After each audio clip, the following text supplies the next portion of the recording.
Assalamualaikum warahmatullahi wabarakatuh. Perkenalkan saya Nadriandi SPD CGP Angkatan 9 berasal dari SMP Negeri 4 Sijunjung. Pada aksi nyata modul 1.4 Budaya Positif.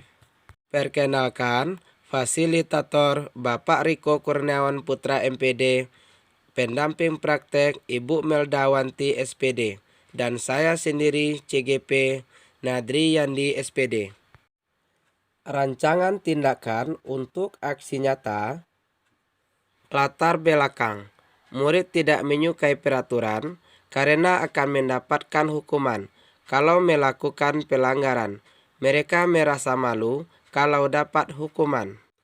Tujuan aksi nyata menciptakan murid yang bebas, merdeka dengan keyakinannya, namun memiliki rasa disiplin yang tinggi dan bertanggung jawab, serta menumbuhkan budaya positif di sekolah dengan meyakini nilai-nilai kebajikan universal.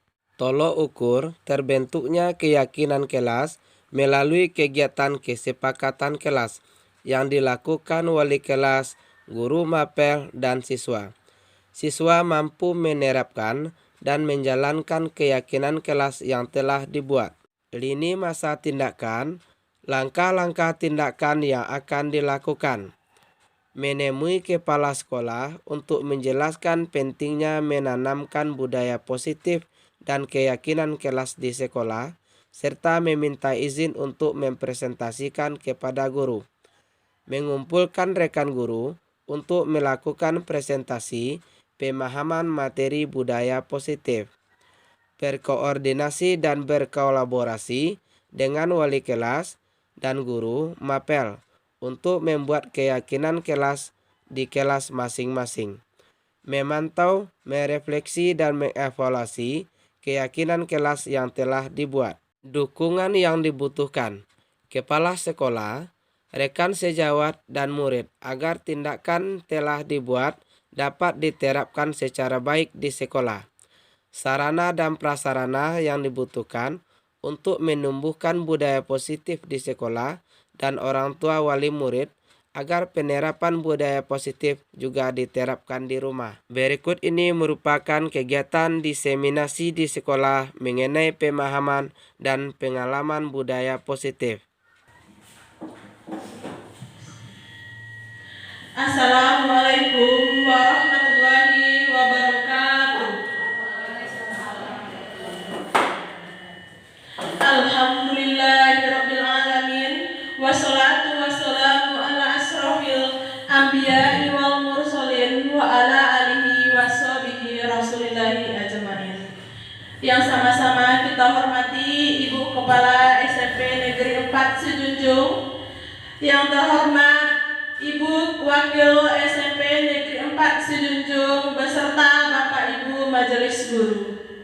Puji syukur marilah kita ucapkan kehadirat Allah Subhanahu wa Ta'ala yang telah melimpahkan rahmat dan hidayahnya kepada kita semua, sehingga kita telah dapat berkumpul di ruangan ini dalam acara berbagi komunitas belajar. Sholawat beserta salam semoga tetap tercurahkan untuk arwah junjungan kita, yakni Nabi besar Muhammad Sallallahu Alaihi Wasallam, dengan mengucapkan Allahumma sholli ala Muhammad wa ala ali Sayyidina Muhammad. Baiklah, untuk tidak memperpanjang kata al-muqaddimahnya, langsung saja kita masuk acara yang pertama, yaitu pembukaan komunitas belajar baik oleh Ibu Kepala SMP Negeri 4 Sijunjung. Kepada Ibu Kepala Sekolah dipersilakan.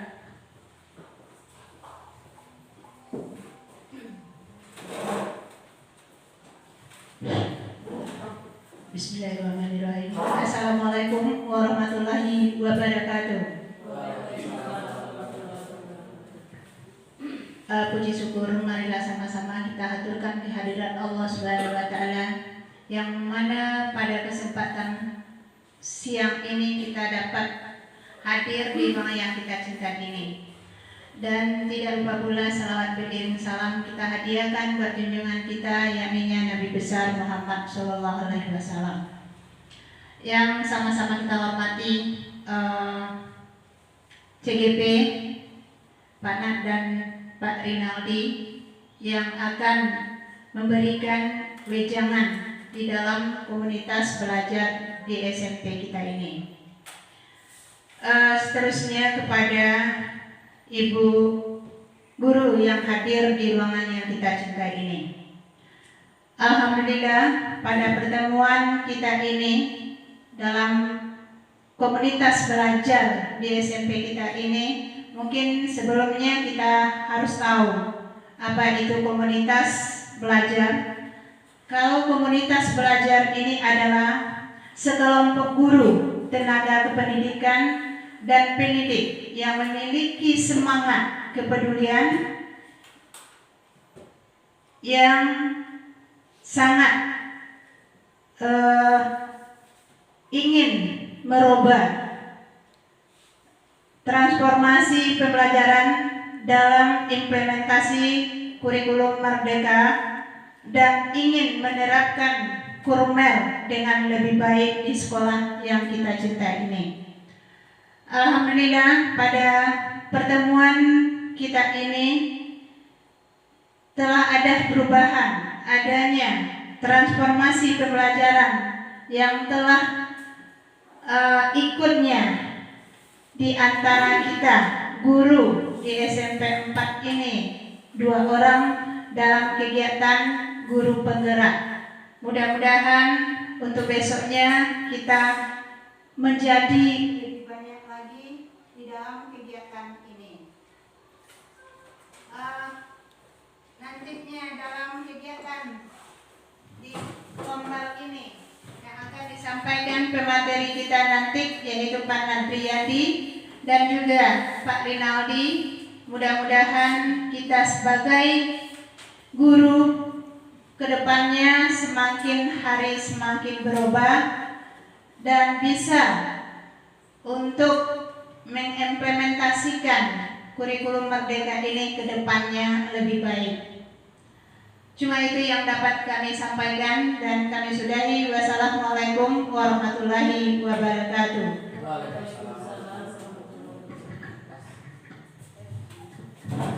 Terima kasih kita ucapkan kepada Ibu Kepala Sekolah yang telah membuka komunitas belajar SMP Negeri 4 Sunjunjung. Kita masuk ke acara selanjutnya yaitu penyampaian praktik baik oleh Bapak Nadriyandi dengan materi budaya positif. Kepada Bapak Nadriyandi dipersilakan. Assalamualaikum warahmatullahi wabarakatuh. Puji dan syukur marilah kita ucapkan kepada Allah Subhanahu wa taala yang telah memberikan kesempatan kepada kita untuk hadir di sekolah kita dan berkumpul di dalam ruangan ini tanpa kekurangan suatu apapun. Kemudian salawat salam juga tak lupa kita berikan kepada junjungan kita yakni Nabi besar Muhammad Sallallahu Alaihi Wasallam yang juga telah memberikan pedoman hidup kepada kita yaitu Al-Quran dan hadis. Kemudian yang kita hormati Ibu Kepala Sekolah SMP Negeri 4 Sijunjung, yang sama-sama kita hormati Ibu Wakil Kepala Sekolah SMP Negeri 4 Sijunjung, dan yang kami hormati Bapak-bapak, Ibu-ibu yang hadir pada siang hari ini dalam pemaparan aksi nyata budaya positif, penyebaran pemahaman dan penerapan budaya positif yang akan saya sampaikan. Baiklah Bapak Ibu, pada modul 1.4 mengenai budaya positif, yaitu menyebarkan pemahaman dan pengalaman penerapan budaya positif, oleh saya Nadriyandi dari SMP Negeri 4 Sijunjung CGP Angkatan 9. Selamat datang Bapak Ibu guru hebat. Mari belajar bersama, berkolaborasi, saling mendukung demi terwujudnya disiplin positif di sekolah kita yang kita cintai ini. untuk mewujudkan peserta didik berintak, berwawasan global, dan peduli lingkungan sesuai dengan visi sekolah kita. Konsep utama modul budaya positif yaitu mengenai perubahan paradigma belajar, disiplin positif, kebutuhan dasar manusia, motivasi perilaku manusia, posisi kontrol, restitusi, keyakinan kelas, dan segitiga restitusi. Pembelajaran dengan paradigma baru. Nah, Bapak Ibu, pembelajaran dengan paradigma baru dirancang dengan pembelajaran yang berdiferensiasi, di mana setiap siswa belajar sesuai dengan kebutuhan, keinginannya, sesuai dengan tahapan perkembangannya untuk mewujudkan profil pelajar Pancasila. Di mana kita ingat bahwa profil pelajar Pancasila itu yang pertama yaitu beriman, bertakwa kepada Tuhan Yang Maha Esa dan berakhlak mulia. Kemudian mandiri. Kemudian setelah itu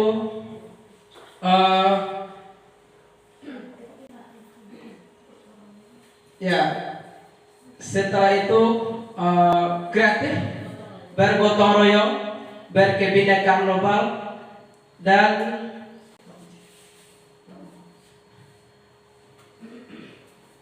kemandirian. Oke. Selanjutnya kita masuk kepada disiplin positif. Disiplin positif adalah cara menerapkan sikap disiplin yang bertujuan untuk menumbuhkan kesadaran serta memberdayakan anak mandiri melakukan suatu tanpa iming-iming, hukuman, sogokan, ancaman maupun hadiah. Penerapan disiplin positif yang mengajarkan anak bertanggung jawab, menumbuhkan kesadaran diri berdasarkan nilai-nilai kebajikan. Nah, disiplin diri yang dapat mengontrol diri dalam melakukan segala tindakan, membuat murid memahami dan menyadari berdasarkan motivasi internal, bukan paksaan, pujian, ataupun hukuman. Nah, mari kita lihat kebutuhan dasar manusia. Kebutuhan dasar manusia itu yang pertama sekali kebutuhan bertahan hidup. Kemudian kebutuhan kasih sayang, rasa diterima, penguasaan, kebebasan, dan yang terakhir kesenangan. Nah, selanjutnya motivasi perilaku manusia. Motivasi perilaku manusia merupakan dorongan yang timbul pada diri seorang secara sadar maupun tidak sadar, melakukan suatu tindakan dan perubahan dengan tujuan tertentu. Nah, di sini ada beberapa hal yang memotivasi perilaku manusia. Yang pertama yaitu menghindari ketidaknyamanan atau hukuman. Jadi selama ini mungkin anak kita karena dia bersikap kepada kita itu karena ada konsekuensi yang harus dihadapinya, yaitu kita memberikan hukuman kepada anak. Kemudian imbalan. Imbalan ini banyak macamnya, bisa berupa materi, mungkin imbalan nilai, atau mungkin juga posisi tertentu yang kita iming-imingi kepada anak. Nah, motivasi perilaku manusia yang selanjutnya yaitu untuk menjadi yang mereka inginkan dan menghargai diri dengan nilai-nilai yang mereka percaya. Nah, pada tahapan yang ketiga ini, anak menyadari bahwa yang mereka lakukan itu merupakan untuk dirinya. Nah, motivasi perilaku manusia tadi yang satu yaitu biasanya orang yang pertama, biasanya orang termotivasi menghindari hukuman seperti yang sudah saya sampaikan tadi, yaitu adanya ketidaknyamanan. Kemudian akan bertanya apa akan terjadi bila tidak saya melakukannya. Nah, jadi akibat dari adanya hukuman tadi, anak menjadi tidak stabil, sehingga mereka berperilaku itu hanya di depan kita, di belakang kita. Karena mereka hanya mengingat konsekuensi, mereka tentu akan kembali kepada dasarnya. Kemudian di sini orang berperilaku yang kedua, berperilaku untuk mendapatkan imbalan atau penghargaan dari orang lain. Nah, biasanya mungkin di kelas kita, agar anak itu baik, akan ada konsekuensi tambah nilai. Kalau anak aktif, akan ada tambahan nilai. Nah, sehingga motivasi yang seperti ini dinamakan motivasi eksternal atau ekstrinsik. Nah, motivasi yang seperti ini dia akan mudah hilang dan tidak akan bertahan lama, sehingga anak hanya akan berlaku di depan kita waktu kita yang melakukan penilaiannya. Ketika anak tidak lagi belajar dengan kita, maka anak tidak akan mengikuti hal-hal baik yang sudah kita kesepakati. Nah, apa yang harus kita lakukan? Yaitu mereka melakukan suatu karena nilai-nilai yang mereka yakini dan hargai, dan mereka melakukannya karena mereka ingin jadi orang yang melakukan nilai-nilai yang mereka yakini. Nah, kita inginkan motivasi internal atau intrinsik dari anak itu, sehingga tanpa kita mengiming-imingi, tanpa kita mungkin melakukan pengancaman kepada anak menyadari apa yang mereka lakukan itu adalah hal baik untuk dirinya. Nah, di sini Bapak Ibu, kita melihat di sini ada konsep disiplin dengan identitas gagal. Nah, mari kita lihat, kalau kita motivasinya anak-anak itu adalah motivasi eksternal, maka konsep disiplinnya dinamakan disiplin dengan intensitas gagal. Di mana di sini ada hukuman dan penghargaan. Kita lihat poin pertama, hukuman. Contoh, kalau Ananda tidak mau begini, maka nanti Ananda ibu suruh atau bapak suruh mencatat 100 kali kalimat ini. Atau mungkin kalau Ananda tidak buat ini, tidak bikin itu, tidak kerjakan ini, maka Ananda nanti akan ibu suruh atau pak suruh membersihkan WC. Atau mungkin di jam olahraga yang terlambat nanti bapak suruh lari keliling lapangan. Atau mungkin berdiri satu kaki yang tidak buat tugas, ada apa atau ibu tolong nanti berdiri satu kaki. Nah, ini namanya hukuman, dan dia masuk kepada konsep disiplin dengan identitas gagal. Kemudian penghargaan. Penghargaan juga Bapak Ibu yang ternyata selama ini yang kita lakukan juga masuk ke dalam disiplin dengan identitas gagal. Kenapa? Karena penghargaan ini bertahannya tidak lama. Nah, contoh mengiming-imingi dengan nilai tadi sudah disinggung juga di awal, bahwa mengiming-imingi dengan nilai itu juga merupakan identitas gagal. Kemudian memberikan pujian berlebihan. Contoh, anak ibu yang ini pintar sekali. Nah, pintar sekali. Oh, ini bagus sekali. Kamu lebih hebat dari yang lain. Nah, ini merupakan disiplin. Masuk juga konsep disiplin dengan identitas gagal. Kemudian pemberian materi Pak Ibu. Contoh, mungkin selama ini kita juga melakukannya dengan kelas. Anak ibu, anak bapak, kalau anak bapak nanti mampu menjawab soal ini, bapak kasih duit. Atau mungkin ibu kasih mungkin buku, pena atau segala macamnya. Nah, ini merupakan penghargaan yang kita berikan itu dinyatakan atau berupa materi itu, ini masuk ke dalam disiplin dengan identitas gagal. Nah, bagaimana dengan konsep disiplin positif dengan identitas sukses? Nah, di sini ada namanya konsekuensi.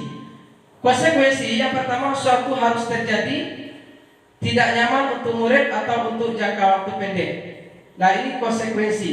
Kemudian korban bisa diabaikan, murid atau anak dibuat tidak nyaman, penguatannya hanya bertahan dalam jangka waktu pendek. Nah, konsekuensi ini Walaupun dia sudah lebih baik daripada yang yang gagal tapi juga sudah masuk ke sukses. Karena jangka waktunya tidak bertahan lama. Kemudian kita masuk ke restitusi. Nah, restitusi merupakan pilihan menguatkan untuk murid atau anak dalam jangka waktu yang panjang. Nah, jadi restitusi ini penguatannya dalam jangka waktu yang panjang. Kita memberikan pembelajaran kepada anak dengan nilai-nilai yang mereka yakini sesuai dengan yang sudah disepakati. Kemudian murid atau anak dapat penguatan di sini. Jadi anak-anak kita mendapatkan penguatan dari restitusi yang kita berikan. Mereka tahu mereka berbuat salah, mereka tahu apa yang sudah mereka langgar, dan mereka tahu apa yang harus mereka perbaiki dari yang mereka lakukan itu. Kemudian masalah terpecahkan. Ini sangat baik sekali. Biasanya mungkin kita melakukan penghakiman atau penghukuman kepada anak, permasalahannya kita tidak terpecahkan. Kalau dengan sistem restitusi, kita yang pertama itu ada namanya menstabilkan identitas, ya. Kemudian validasi tindakan yang salah dan dilanjutkan nanti yang namanya menanyakan keyakinan anak itu sendiri. Kemudian konsep disiplin pendekatan restitusi. Nah, tadi sudah kita singgung sedikit mengenai restitusi. Nah, restitusi itu adalah proses menciptakan kondisi bagi murid untuk memperbaiki kesalahan mereka sehingga mereka bisa kembali ke kelompok mereka dengan karakter yang lebih kuat. Gosen 2004. Kemudian ciri-ciri restitusi itu bukan menghapus kesalahan, namun belajar dari kesalahan. Kemudian memperbaiki hubungan. Kemudian merupakan tawaran bukan paksaan. Nah, selanjutnya menuntun pemulihan dalam dirinya. Selanjutnya yaitu mencari kebutuhan dasar yang mendasari tindakan. Nah, kemudian fokus pada karakter bukan tindakan. Sesuai dengan profil pelajar Pancasila, kita ingin menghadirkan peserta didik kita yaitu peserta didik yang berprofil pelajar Pancasila. Kemudian menguatkan dan memfokuskan pada solusi. Jadi kita mencarikan solusi dari laku dari anak kita tadi. Kemudian di sini ada namanya 5 posisi kontrol untuk mengontrol laku anak dan atau memposisikan diri kita. Selama ini Pak Ibu, mungkin kita lebih banyak posisi kita di mana? Ada penghukum, ada pembuat rasa bersalah, teman, pemantau atau manajer. Kira-kira di mana Pak Ibu? Penghukum. Setuju semuanya ya. Nah, kita berposisi seperti penghukum. Contoh, anak kita terlambat. Yang terlambat pungut sampah 1 tong sampah baru boleh ikut barisan. Tuh kita menghukum anak. Membuat rasa bersalah. Contoh, tolong demi bapak, tolong demi ibu, kamu lakukan. Ini membuat anak itu merasa bersalah. Ini menimbulkan ketidaknyamanan pada diri anak. Nah, kemudian teman agak lebih baik. Tetapi mungkin kalau kita sudah teman itu demi bapak bantulah. Nah, ini mungkin kita sebagai teman, sehingga anak mungkin akan berlaku seperti itu hanya kepada kita saja. Sedangkan kepada Bapak Ibu yang lain bagaimana? Nah, ini masih kurang levelnya. Kemudian pemantau.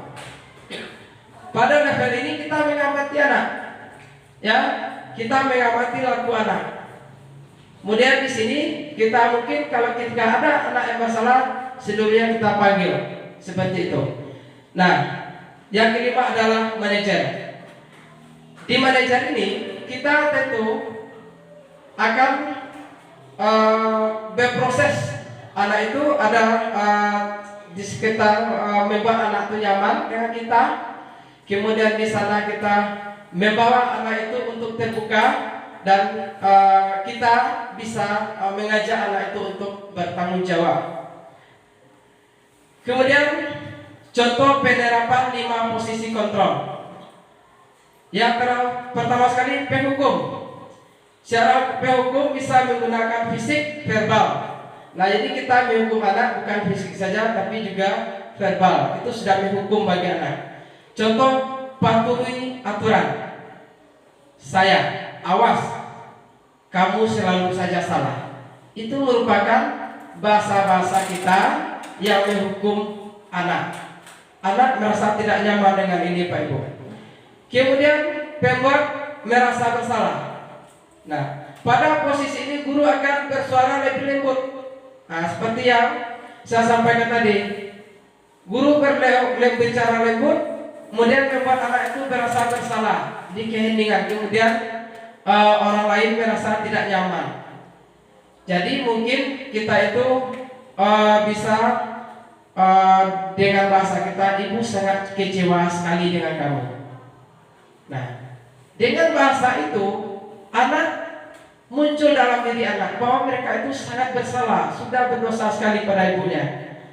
Nah, ini mungkin juga perlu kita perbaiki.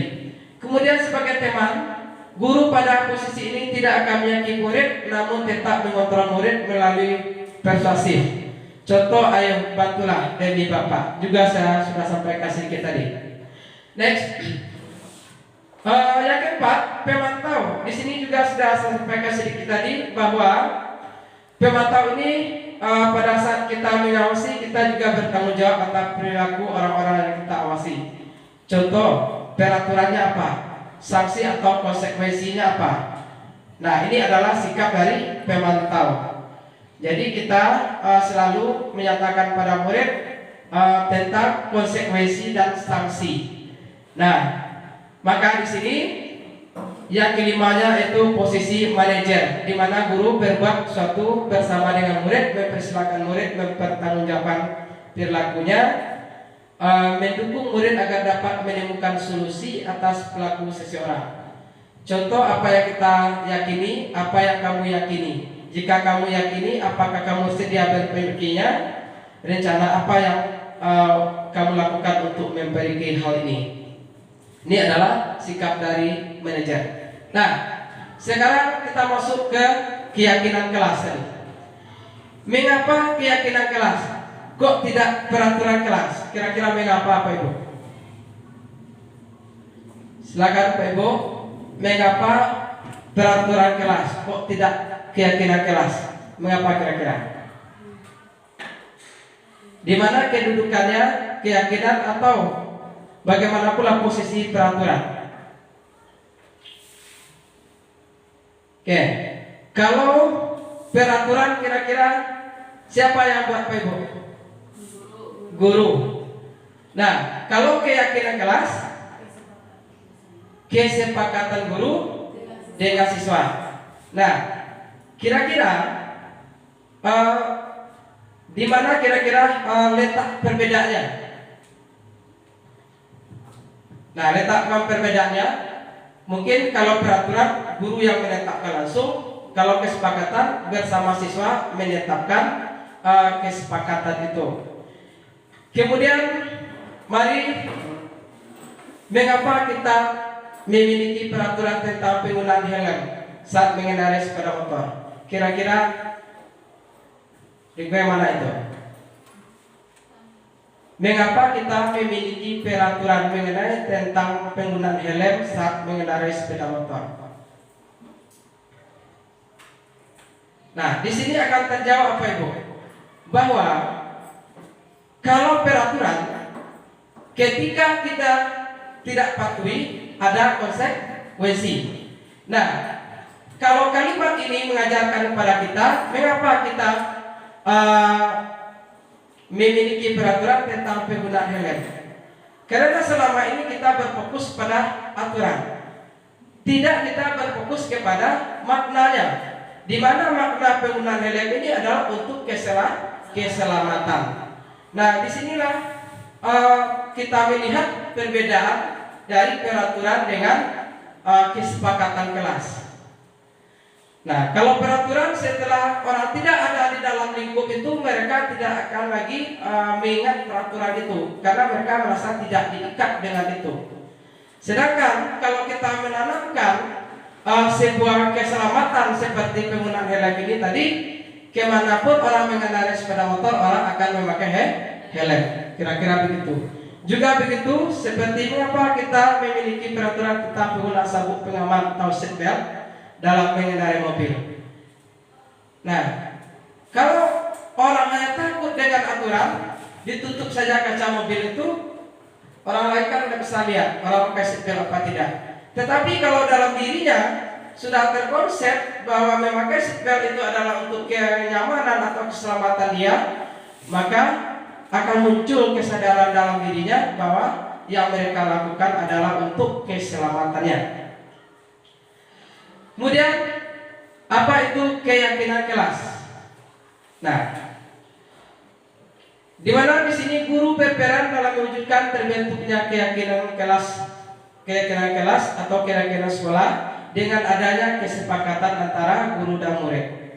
Kemudian keyakinan berupa pernyataan universal yang mudah diingat, dipahami dan harus diterapkan dalam lingkungan sekolah.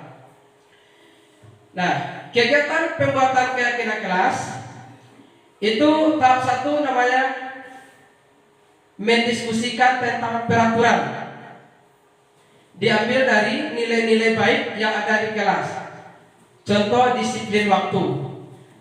Tahap kedua, kita merumuskan peraturan menjadi keyakinan. Misalnya berbicara yang sopan. Nah, pada tahap ketiga kita menetapkan keyakinan kelas. Nah, di sini ada beberapa contoh kalimat keyakinan kelas. Tersenyum ramah, memberikan salam, memegang barang orang lain hanya seizinnya, senantiasa berbuat baik, terima kasih satu orang berbicara. Lanjut, bagaimana pembentukan keyakinan kelas?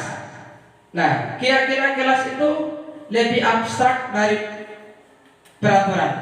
Kemudian berupa pernyataan universal atau digali dari nilai-nilai baik yang sudah ada atau nilai positif. Kemudian dibuat dalam bentuk kata positif, sedikit saja poinnya agar mudah diingat. Jadi kesepakatan kelas ini tidak banyak-banyak dan tidak ribet, dia simpel, bisa diingat oleh anak-anak kita. Ketika mereka mungkin masuk dalam kelas itu, mereka ingat apa yang harus mereka lakukan, apa yang harus mereka patuhi atau sesuai dengan kesepakatannya. Kemudian sesuai dengan kondisi sekolah agar kelas mudah diterapkan. Nah, jadi peraturan kelas ini di setiap sekolah atau mungkin di setiap mapel bisa berbeda, Pak Ibu. Contoh, di mata pelajaran IPA umpamanya, karena kelasnya juga ada di labor, boleh juga buat peraturan salah, boleh. Contoh mengenai penggunaan barang-barangnya nanti, ya, satu saja barang dipakai, yang lain simpan umpamanya. Nah, jadi dan seterusnya, ini boleh Bapak Ibu kembangkan nanti. Kemudian atau dijelaskan dulu penggunaannya, baru dipakai seperti itu. Kemudian juga mungkin di olahraga, karena mungkin lapangan juga berbeda-beda. Nah, peraturan juga nanti berbeda di dalam ruangan dan di luar ruangan, seperti itu. Kemudian semua warga sekolah harus ada saat pembuatan. Nah, ini Pak Ibu, kalau anak didik kita umpamanya di kelas itu ada 25 orang, seluruhnya wajib hadir. Kenapa? Karena ini adalah kesepakatan. Kalau yang nama kesepakatan tentunya dari hasil kesepakatan bersama. Jadi seluruh anak didik wajib hadir waktu itu. Kemudian bagaimana rangka-rangka pembuatan kegiatan kelas itu? Nah, Yang pertama sekali kita buat dulu peraturan kelas. Apa-apa saja kalimat mengenai peraturan kelas ini. Contoh, datang tepat waktu, tidak boleh menyapa teman dan guru setiap hari, dilarang memegang barang orang lain, hanya seizinnya. Nah, di dalam pembuatan peraturan keyakinan kelas ini, ingat Bapak Ibu, di dalam pembuatan keyakinan kelas tidak boleh kita menggunakan kata tidak dan kata dilarang. Ini harus kata kunci bagi kita. Nah, bagaimana kita menghilangkan kalimat dari peraturan? Maka peraturan itu kita turunkan dulu menjadi kalimat positif. Di mana nanti kalimat positifnya yang pertama kita contohkan di sini, datang tepat waktu. Kemudian menyapa teman dan guru setiap hari. Kemudian memegang barang orang lain hanya seizinnya. Jadi kata tidak dan dilarangnya kita buang dulu. Nah, selanjutnya bagaimana menurunkannya ke kelas? Nah, setelah kalimat positif ini kita dapatkan, maka kita turunkan langsung menjadi keyakinan kelas. Selanjutnya, keyakinan kelas ini kita analisis juga dengan menggunakan tabel T namanya. Di sini ada kita memberi pemahaman kita nanti, yaitu kita contoh tampak seperti dan tidak tampak seperti. Datang tepat waktu, kan tampak, ya, tampak orangnya, kelihatan waktunya, kan seperti itu. Berarti dia namanya tampak. Kemudian tidak seperti, sering terlambat. Berarti ini yang negatifnya. Berarti jangan sering terlambat. Ini menunjukkan rasa hormat. Kemudian untuk bagaimana bekerjanya? Nah, kita contohkan di sini untuk kerjanya itu tekun bekerja dan menyimak guru. Nah, kemudian tidak tampak sepertinya mendengarkan guru dan acuh tak acuh. Jadi kalau orang tekun belajar dan tidak menyimak guru, berarti dia tidak mendengarkan guru dan acuh tak acuh. Maka dia akan menjadi tampak seperti atau tidak tampak seperti. Nah, kemudian yang ketiga, analisis tabel T itu rasa diterima dan memiliki. Nah, di sini kita contohkan tampak sepertinya melibatkan semua anggota kelompok. Ini dia semua anggota kelompok terlibat. Kemudian tidak tampak seperti mengucilkan. Kenapa? Karena semua kelompok harus dilibatkan. Nah, setelah itu baru kita masuk analisisnya menggunakan tabel Y. Nah, di sini jelas sekali Pak Ibu mana yang terdengar, terlihat dan mana yang bentuk berperilaku. Yang terdengarnya contoh terima kasih, bantu aku. Ini masuk kepada yang terdengar. Kemudian yang terlihat contoh memegang barang orang lain. Ya, memegang barang orang lain ini kan terlihat nanti perilakunya. Kemudian berperilaku senyum ramah. Nah, kan terlihat juga perilaku anak kita. Kalau dia senyum berarti ini masuk ke kesepakatan kelas kita tentang berperilaku. Nah, Bapak Ibu, apabila kesepakatan kelas ini dilanggar atau tidak sesuai dengan kondisi siswa, contoh seperti siswa ada terlambat, maka nanti diselesaikan dengan penyelesaiannya itu namanya segi 3 restitusi. Nah, segi 3 restitusi ini di mana nanti anak akan stabilkan identitasnya, kemudian validasi tindakannya salah, baru nanti menanyakan keyakinan. Nah, ini dia, makanya keyakinan kelas ini dulu yang kita buat, sehingga nanti kalau terjadi kesalahan di dalam kelas atau pelanggaran dari keyakinan kelas kita, maka kita bisa menyelesaikannya menggunakan segitiga restitusi. Bapak Ibu, untuk mengetahui bagaimana langkah-langkah membuat keyakinan kelas, saya sudah membuat keyakinan kelas. Untuk itu, Bapak Ibu boleh menyaksikan video berikut ini. Assalamualaikum warahmatullahi wabarakatuh. Waalaikumsalam warahmatullahi wabarakatuh. Nah, apa kabarnya anak-anak? Sehat. Nah, siap untuk belajar hari ini? Siap. Nah, hari ini anak-anak kita akan membuat kesepakatan kelas. Nah, di sana nanti anak-anak silakan menulis apa nilai-nilai baik yang anak-anak inginkan di kelas ini.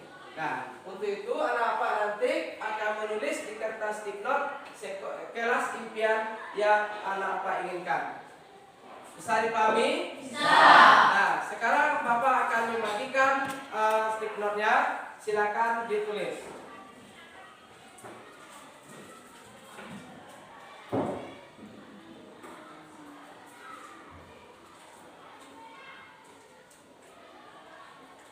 Nah, sedikit Pak beri tahu.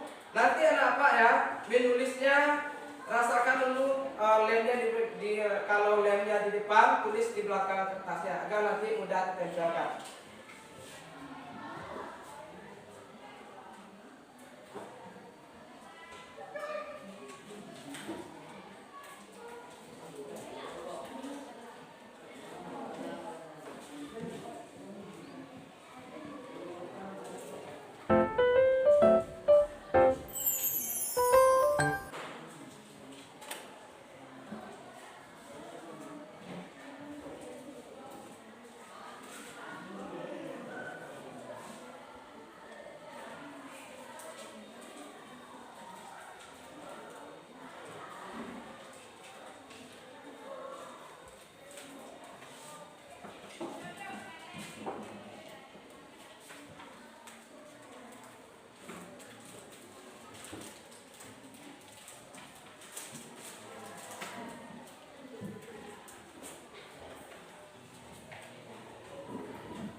Dan Bapak yang sudah siap menulisnya, silakan ditempelkan di depan.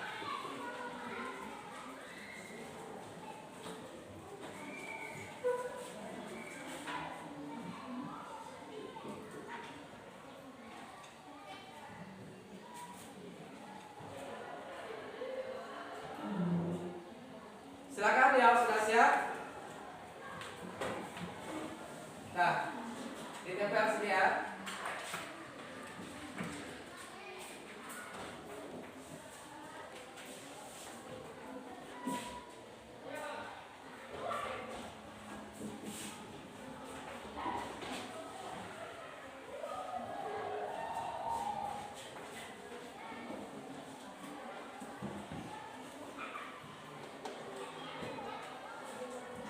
Sudah. Nah, lanjutnya yang sudah siap, silakan.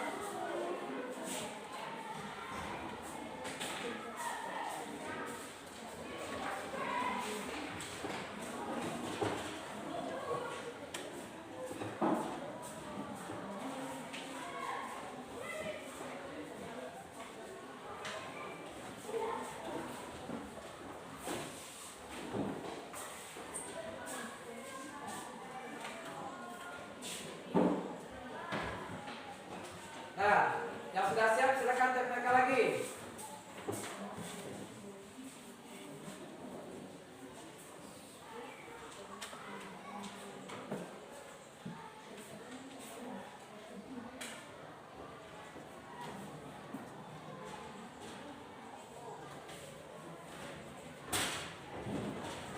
Nah, di sini sudah ada yang siap, silakan.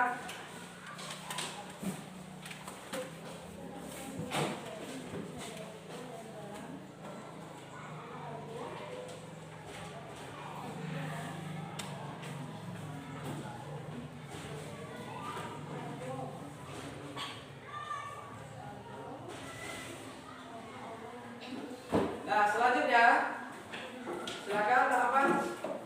Ditempel ya.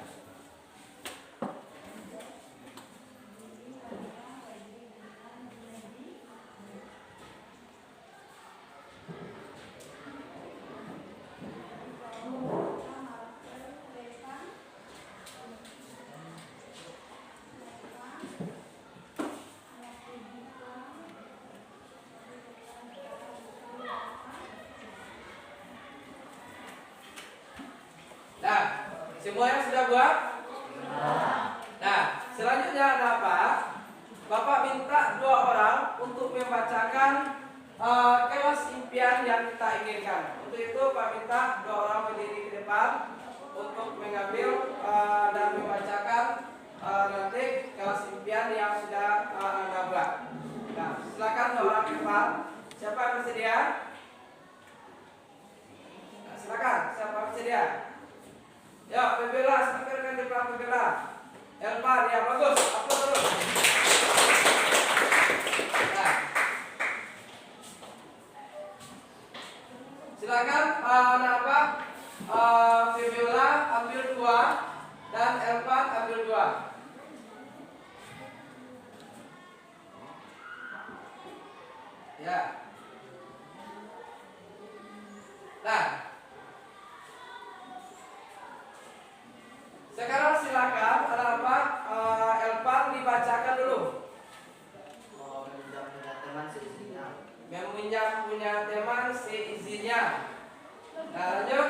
Saya akan aktif dalam belajar di kelas. Nah, aktif belajar di kelas. Nah, selanjutnya ada apa? Febiola, silakan dibacakan. Berpakaian rapi dan sesuai hari. Nah, ini disiplin ya, yang berpakaian. Nah, bagus, silakan. Saya akan hadir tepat waktu. Nah, disiplin, hadir tepat waktu. Nah, silakan upload terus. Terima kasih. Nah, silakan ditempel lagi dulu.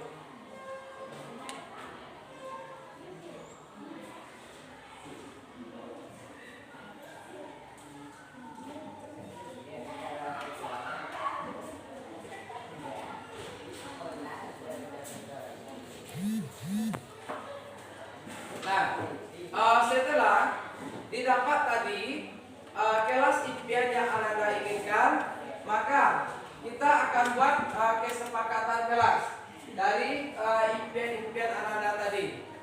Nah, untuk itu Anda juga akan memberikan kertas tipnote. Silakan Anda tulis apa-apa kelas kesepakatan yang akan kita buat di kelas ini. Bisa dipahami? Bisa. Nah.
Dan dapat semuanya sudah dapat.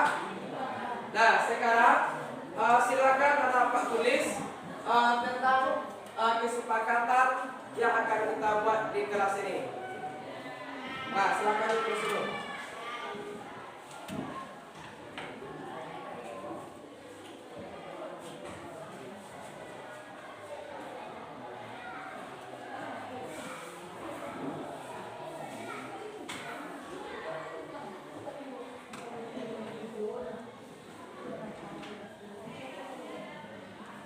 Semua yang sudah buat kalimatnya?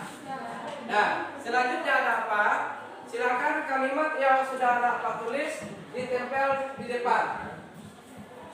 Nah, silakan.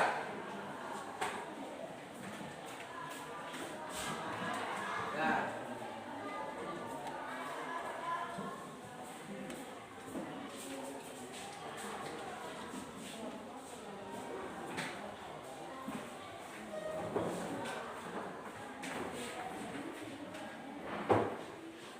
Nah, yang lain sudah siap? Silakan.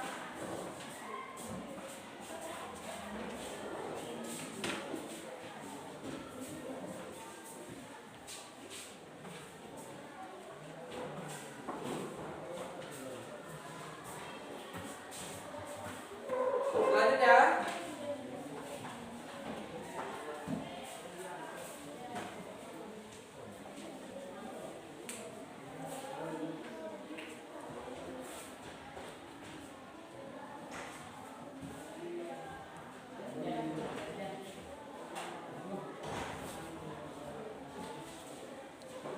Nah, selanjutnya silakan.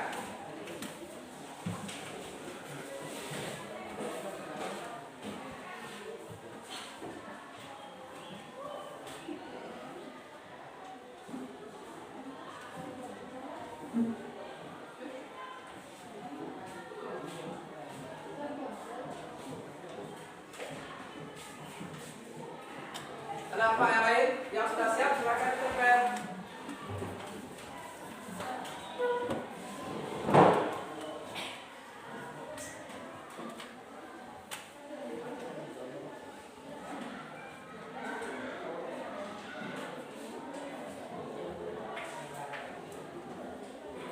Nah, terima kasih ya.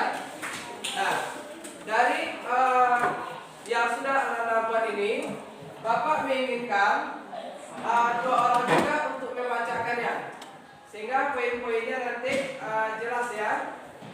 Nah, silakan Bapak, dua orang siapa yang bersedia? Nah, Wana, Galih, aplaus dulu. Wana, Galih. Nah.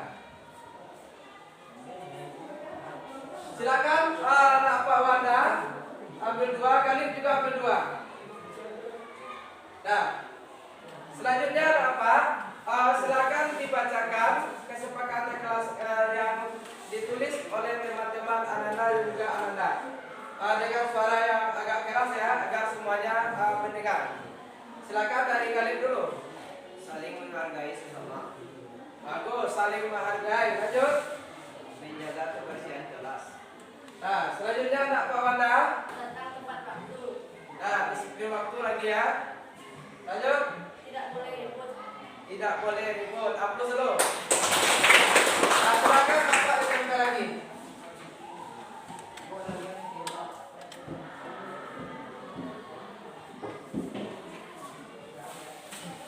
Nah, ada apa?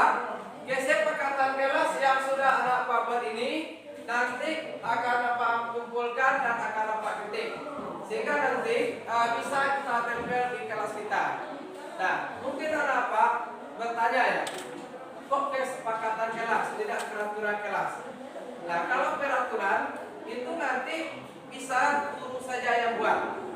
Nah, kalimatnya mungkin aturannya banyak.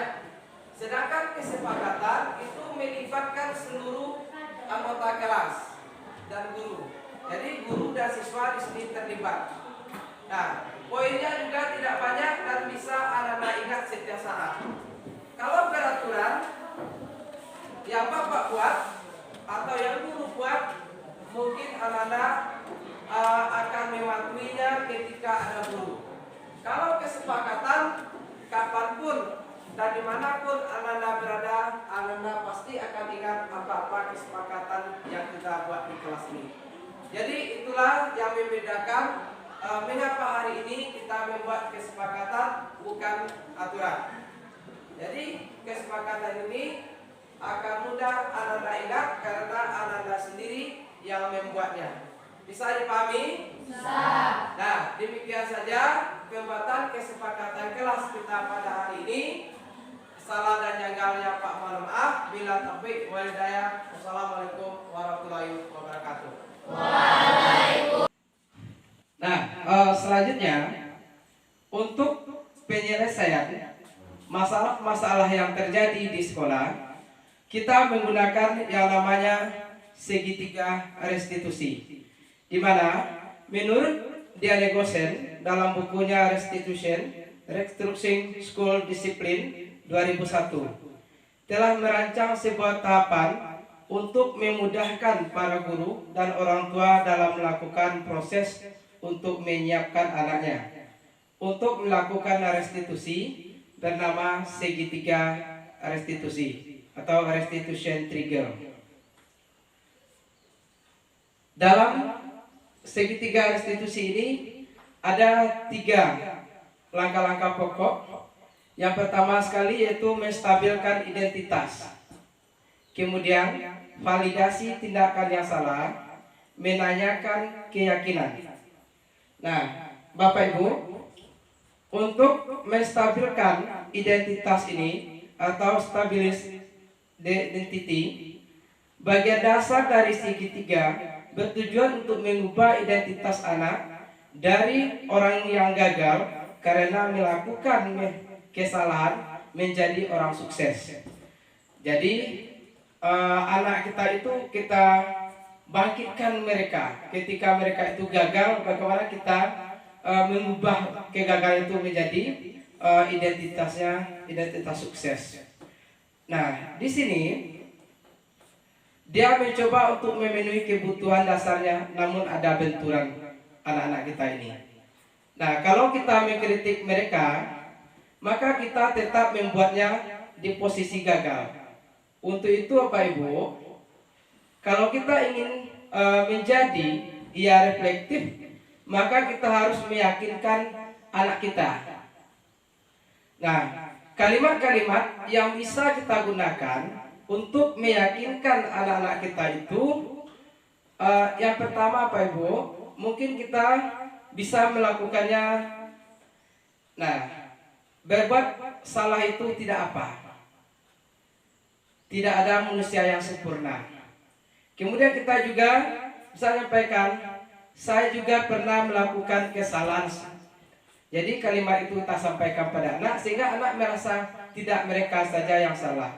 Kemudian kita juga bisa menyampaikan, kita bisa menyelesaikan ini. Nah, selanjutnya mungkin Bapak Ibu juga bisa mengucapkan kalimat bagaimana kalimat itu bisa meyakinkan anak bahwa kita tidak mencari siapa yang salah. Nah, sehingga anak merasa tidak dipersalahkan.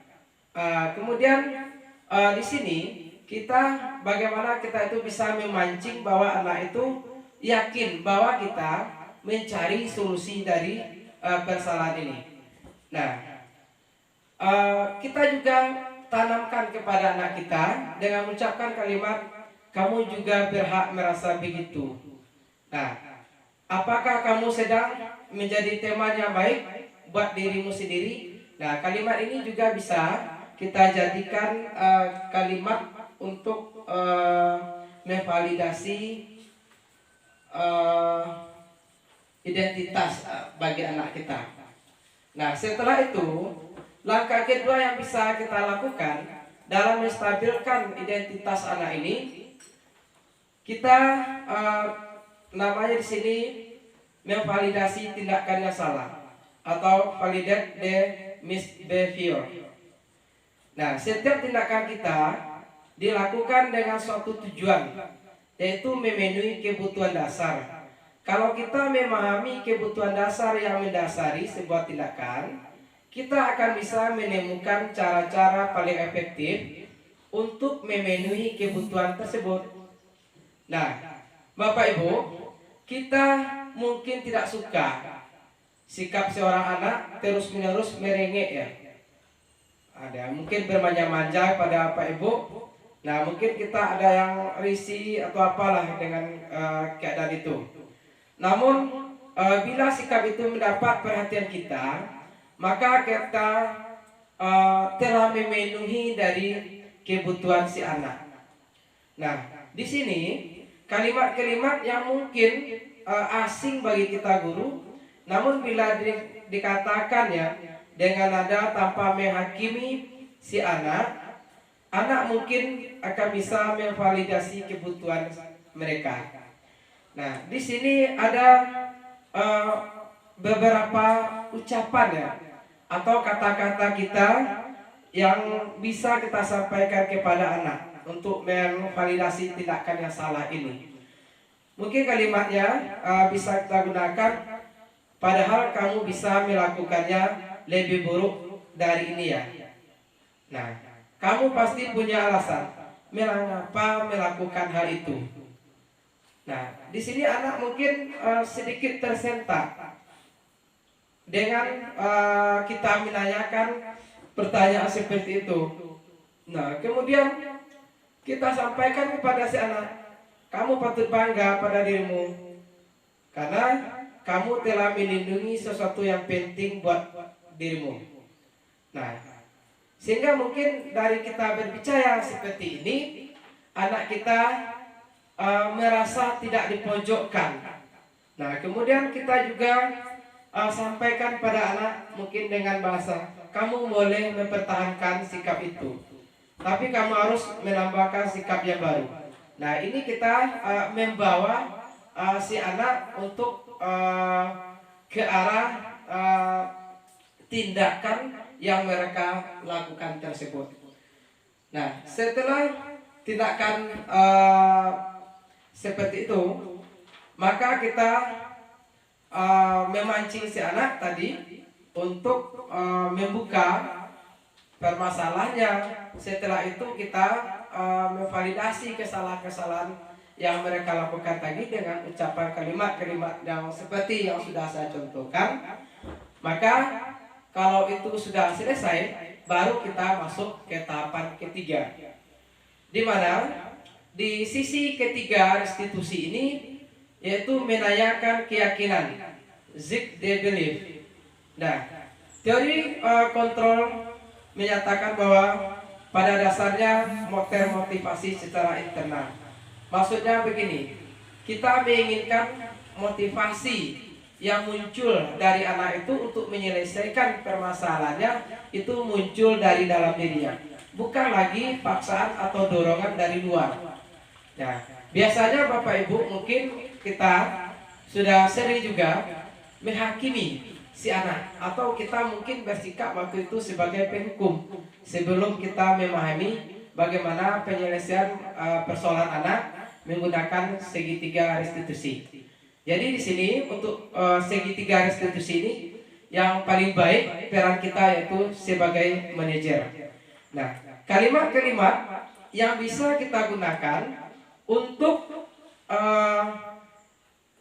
penyelesaian atau menanyakan keyakinan anak ini, yaitu kita bisa menanyakan pertanyaan-pertanyaan yang dimana anak itu siap dihubungkan dengan nilai-nilai yang dia percaya.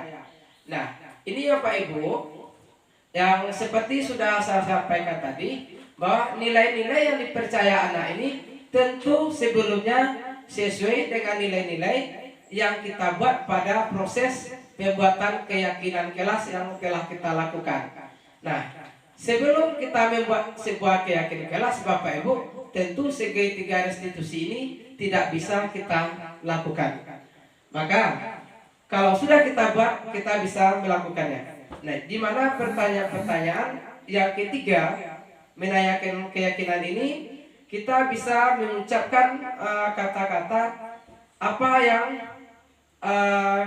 Ananda percayai, apa yang sudah Ananda yakini. Nah, kemudian bisa juga apa kita percaya sebagai kelas atau keluarga, apa nilai-nilai umum yang telah kita sepakati, apa bayangan kita tentang kelas yang ideal, kamu mau menjadi orang yang seperti apa. Nah, ini merupakan kalimat-kalimat yang bisa kita ucapkan kepada anak dengan catatan tadi Bapak Ibu, bahwa keyakinan kelas itu sudah kita buat.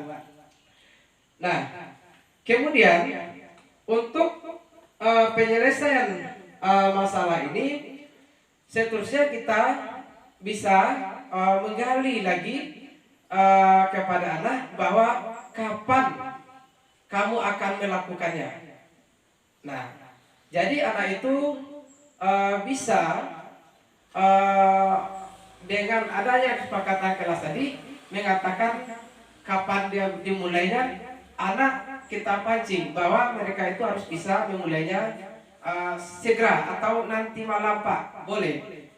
Ya, nanti pulang sekolah Pak juga boleh. Kemudian baru kita memberikan penguatan kepada si anak. Nah, Bapak Ibu, di sini saya sudah menyelesaikan sebuah kasus di kelas dan satu kasus lagi yaitu waktu anak upacara, di mana nanti videonya bisa Bapak Ibu tonton. Nah, sebelumnya saya di situ memancing si anak dengan cara seperti penyelesaian anak yang pakaiannya berbeda waktu hari Senin ya. Itu si anak saya suruh dulu setelah upacara silakan temui Bapak ke ruang Bapak. Jadi waktu selesai upacara anak datang menemui saya. Nah, di sana saya dulu melakukan yang namanya menstabilkan identitas tadi yang sudah saya sampaikan. Yaitu saya tanyakan kenapa dia dipanggil, kemudian saya tanyakan apa kira aturan yang dilanggar, kemudian saya sampaikan juga bagaimana kamu bisa memperbaiki ini. Nah, itu. Kemudian kasus yang kedua itu waktu kami ulangan ada juga anak yang terlambat datang. Nah, di sana penyelesaian juga saya panggil anak itu ke depan. Kemudian saya tanya kenapa dia terlambat. Kemudian saya sampaikan bahwa semua orang juga pernah salah. Silakan sampaikan kepada Bapak. Nah, kemudian baru langkah keduanya kita memvalidasi tindakan yang salah. Apakah yang kamu lakukan sesuai dengan kesepakatan kelas yang sudah kita buat? Kemudian anak menjawab belum. Setelah itu saya menanyakan keyakinan kelas anak. Nah, setelah anak menyampaikan keyakinan kelasnya, baru di situ saya sampaikan kapan Anda bisa perbaiki ini. Nah, selanjutnya Bapak Ibu, silakan saksikan video yang telah saya buat waktu menangani anak ini. Jadi ada 2 buah video yang telah saya buat. Silakan Bapak Ibu saksikan. Kita mau upacara hari Senin ya. Ya, nanti setelah upacara ke ruang Bapak ya. Bubar jalan.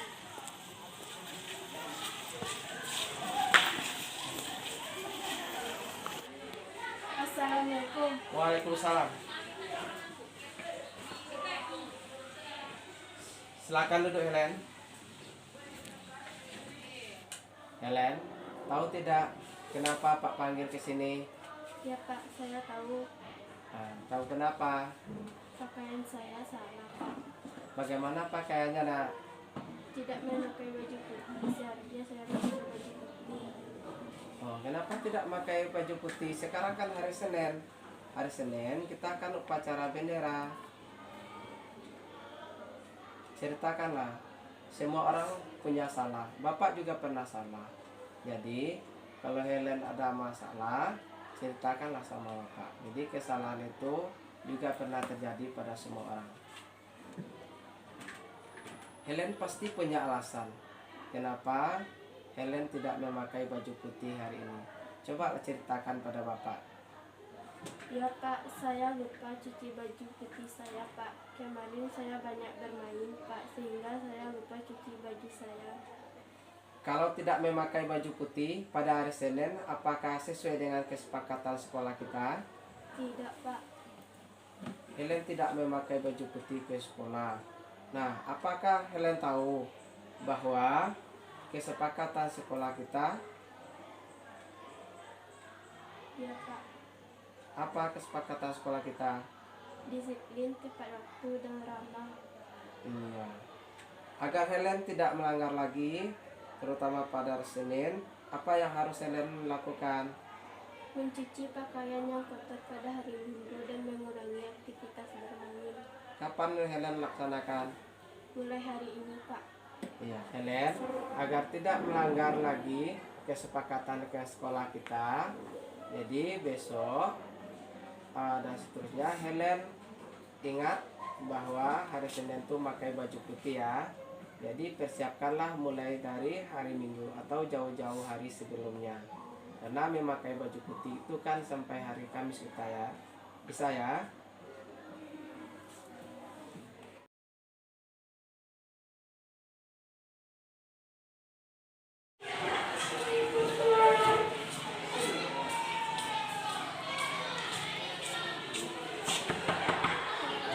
Waalaikumsalam. Udah jam berapa sekarang?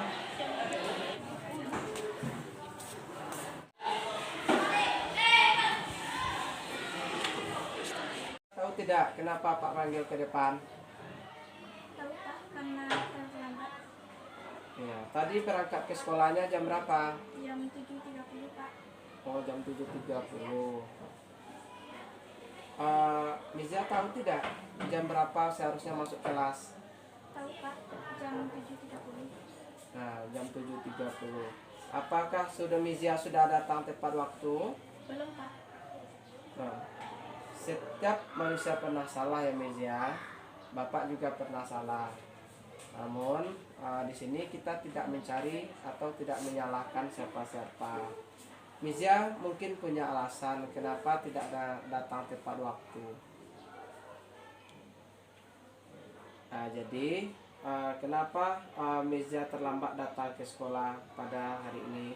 Karena bangun kesiangan Pak. Tadi malam saya bermain HP, bermain game sampai lupa waktu. Jadi datang terlambat ke sekolah karena bangun kesiangan. Apakah ini sudah memenuhi kesepakatan kelas kita? Belum Pak. Nah, Mizia masih ingat kesepakatan kelas kita? Masih Pak. Datang tepat waktu, disiplin, dan ramah. Nah, lalu langkah-langkah apa yang akan Mizia lakukan agar tidak terlambat lagi? Tidak main HP sampai lupa waktu Pak. Nah, kapan Mizia mulai? Hari ini Pak. Nah, semua orang bisa berubah ya ke arah lebih baik, dan kita harus selalu ingat waktu dan ingat jam berapa kita masuk. Nah, jauh-jauh hari kita sudah menyiapkan segala sesuatunya untuk belajar di sekolah. Nah, kedepannya Mizia harus lebih baik lagi ya. Bagaimana Pak Ibu? Berarti untuk pembuatan keyakinan kelasnya sudah bisa dipahami ya? Nah, sudah bagus. Aplaus untuk kita semua dulu. Ya, sekian saja pemaparan tentang keyakinan kelas dari saya. Bila taufiq, wassalamualaikum warahmatullahi wabarakatuh. Assalamualaikum warahmatullahi wabarakatuh. Saya Fatimah Zahara, Kepala SMP 4 Sijunjung. Saya sudah melihat perkembangan CGP di SMP 4 Sijunjung ini atas nama Nadriyandi, karena sudah mempraktekkan budaya positif dengan pembuatan kesepakatan kelas. Semoga kedepannya lebih baik lagi CGP di SMP 4 Sijunjung ini. Cuma itu saya motivasi yang harus saya berikan kepada CGP ini. Semoga semakin berkembang ke depannya. Cuma itu dapat saya lakukan dan saya sudahi. Wassalamualaikum warahmatullahi wabarakatuh. Assalamualaikum warahmatullahi wabarakatuh. Perkenalkan, nama saya Rinaldi. Saya adalah rekan sejawat dari Pak Nadriyandi di SMP Negeri 4 Sijunjung. Setelah Pak Nadriyandi mengikuti program CGP ini, banyak sekali perubahan-perubahan yang dilakukan di sekolah kami. Salah satunya, sebelumnya kami belum mampu menerapkan keyakinan kelas. Sekarang setelah diseminasikan oleh Pak Nadriandi tentang keyakinan kelas kepada kami secara bersama. Sekarang kami sudah mampu menerapkan dan membuat keyakinan kelas yang telah didiseminasikan oleh Pak Nadriandi. Jadi banyak sekali perubahan-perubahan yang dilakukan oleh Pak Nadriandi di sekolah kami ini. Terima kasih. Assalamualaikum warahmatullahi wabarakatuh.